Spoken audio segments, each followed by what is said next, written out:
The boy holds his lucky bell and stares out into the growing dusk. Night is coming, and with it the promise of monsters worse than anything his father has ever described in his campfire stories. Rumors of endless massacres terrify him, and he hopes his mother and father will soon return. They heard a radio broadcast promising safety to those in hiding, and they left with others to investigate. He spent the whole day staring at the dirt road leading out of the village, waiting for them to return. A few returned with wounds and horror stories, endless stories of death, destruction, and mayhem. He didn't understand any of them. They hate us. Why? Why do they hate us? Because the radio and the television tell them to. What did I ever do to them? You were born in newly created Nigeria. That's what you did. You were born a northerner.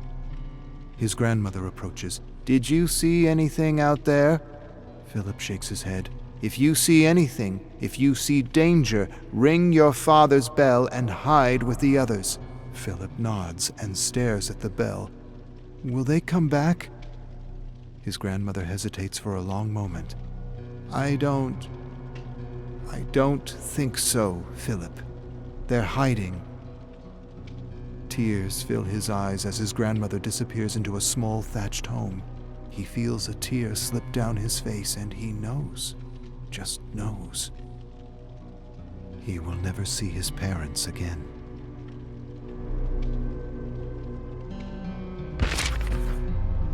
Grandmother Abigail hasn't smiled for days. A terrible smell of rotting flesh drifts into their village, and she tells Philip it's the stench of decomposing cows. Philip nods, but knows she's just trying to protect him from the truth. He heard the elders talking by the well. So many dead, and they are burning the bodies before there is an investigation. Who is burning the bodies? Killing crews, human butchers, men paid to make his people disappear as though they were an infestation of cockroaches, a deal with the devil for money. He hates them all and tries to sleep but can't. All he can do is stare at the door where he hopes against hope to see his parents again. But he knows they're never returning, and all he has left is grandmother Abby. Abby approaches him and lies beside him. He leans his head against her and closes his eyes and cries. He hears her open her mouth to say something, but no words come out. He opens his eyes, and she's crying silently. Before he can say anything, a bell rings. Her face grows hard as she grabs him by the wrist and leads him outside to a hatch. A moment later, they're underground, with the muted sounds of slaughter vibrating through the ground.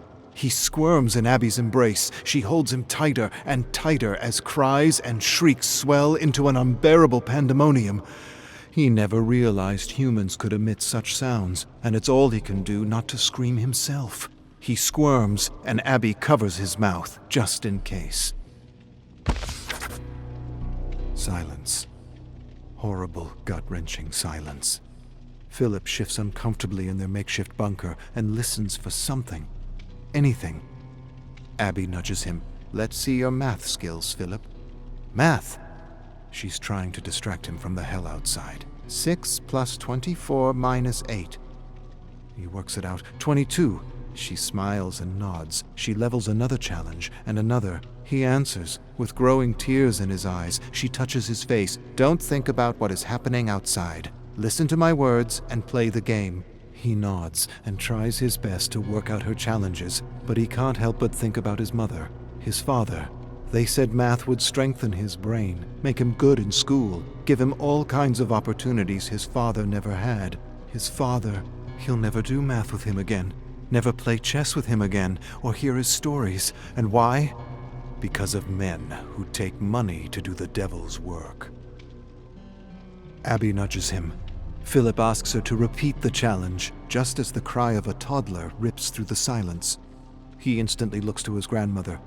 Her eyes go wide as she stands and approaches the ladder. Philip runs to her and grabs her hand. Don't go, please, please. She hesitates, staring at the hatch above. I cannot leave the boy out there alone. Philip nods and wants to hold her soft, wrinkled hand forever, but he lets go. and watches her as she bravely ascends the ladder and disappears into the scorching day. Hours? Days? Weeks? He's not sure how much time has passed. His eyes never left the hatch as he repeated countless math problems in his mind to avoid facing the truth that she has disappeared with the rest of his people. He hears her voice, her laugh, her sighs. He wants to see her again. He wants to see his parents, his friends and neighbors. He wants to see them all. But he knows his life will never be the same again, and he would rather be dead than live without them. He closes his eyes and ascends into the cool night. The smell of rotting humanity instantly assaults his senses, reminds him of roadkill left in the sun for days, only worse. He searches the moonlight ground and soon finds his father's bell by the charred remains of a body. What happened? You were supposed to keep a lookout. You were supposed to warn us. He takes the bell and cries out for his grandmother in a raspy whisper. But the whisper turns into an endless scream. He screams until he loses his voice, and all that answers back is the deafening silence of the cold, indifferent night. He falls to his knees, taps his bell with his finger, and wishes he could just disappear from this living nightmare.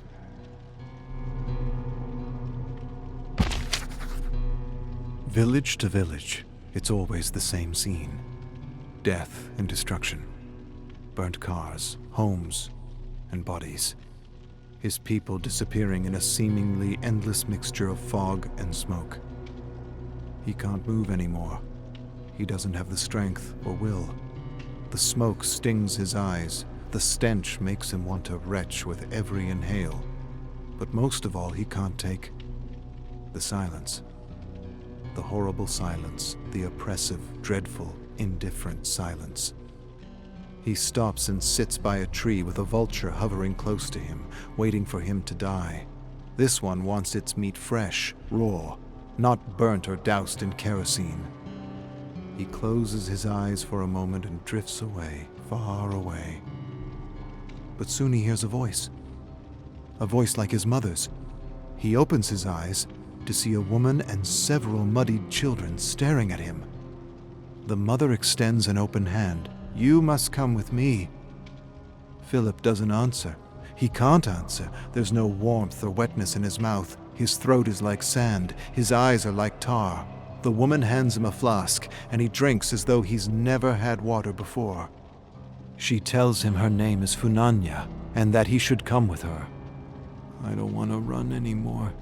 I want to die." The mother keeps her hand extended. "And that is why you must live. You must live to tell others what happened, to bear witness." Philip stares beyond the woman and fixes his gaze on one boy and two girls. He takes Funanya's hand, and together they trudge into the thick smoke and fog, refusing to be disappeared. Philip enters a home that's been ransacked by killing crews. There's blood splatter on the wall, and a dark, familiar stench. Philip doesn't want to think about what happened to the owners. For a moment he sees his mother approaching him, but then she disappears to reveal Funanya. She approaches Philip with some salvaged school supplies. Sometimes drawing helps get your mind off things. Philip shakes his head. He doesn't want to draw, and he doesn't want to do math. He doesn't want to do anything but wake up from this terrible nightmare. He stares at the other boy, Amika, as he draws a picture of his village. He has a dozen colors to choose from, but he only uses black. Funanya doesn't understand why, but none of the colors appeal to him. It's as though he stopped seeing color. Philip stares at the picture of the colorless village and steps outside where Nikki and Chica keep watch. He shows them his father's lucky bell, though he's not sure it's so lucky anymore. He hands it to Nikki, explains she should ring it if she sees anything.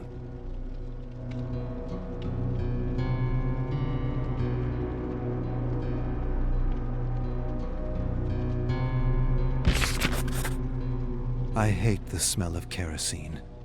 Funanya nods and agrees with Philip. It's not the kerosene, but everything else attached to it. Nikki looks at Funanya and asks why the crews are burning everything. Funanya doesn't answer, and maybe she doesn't know. Philip turns to her. They are burning evidence.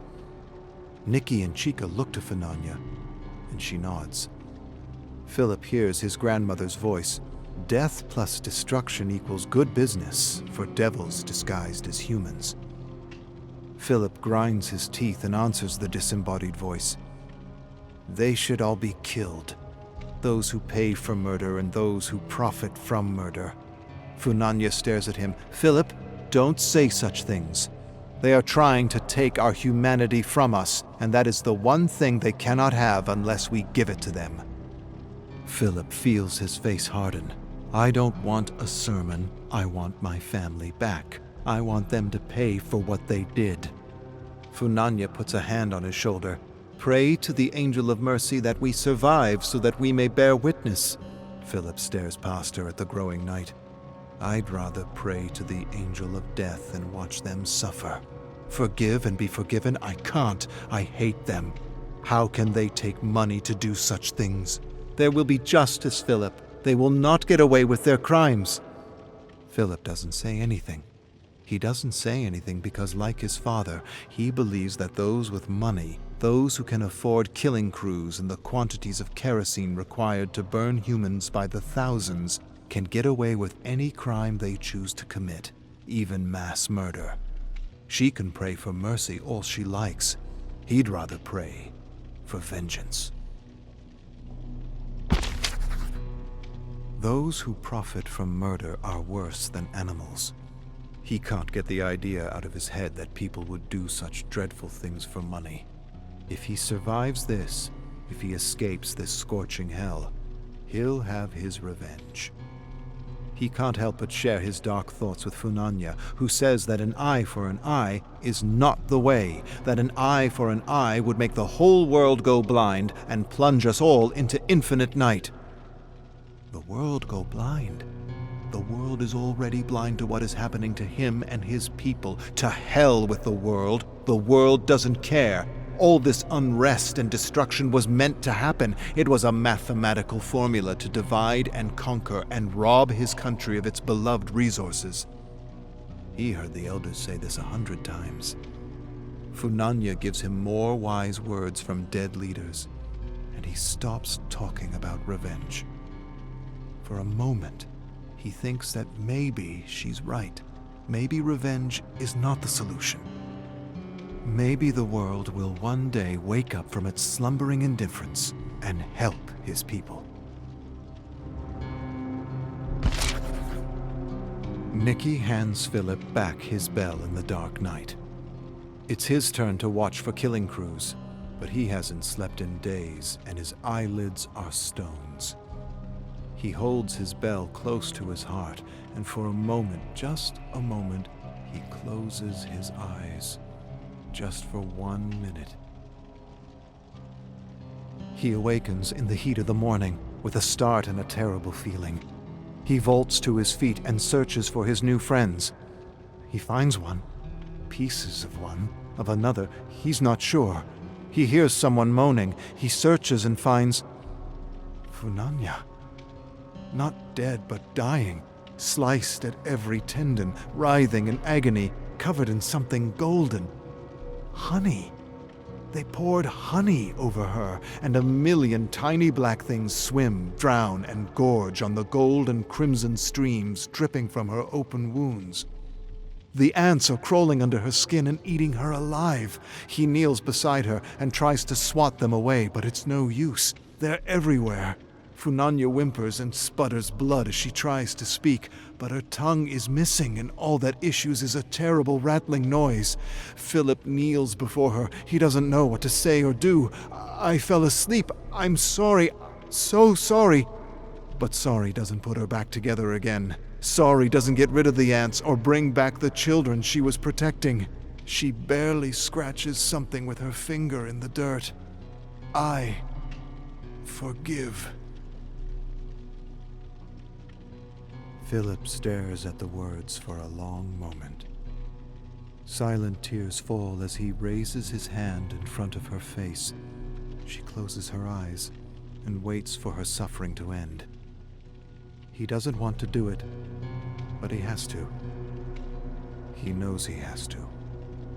He closes his eyes and lowers his hand over her mouth and nose. And for a moment, just a moment, he becomes her angel of mercy.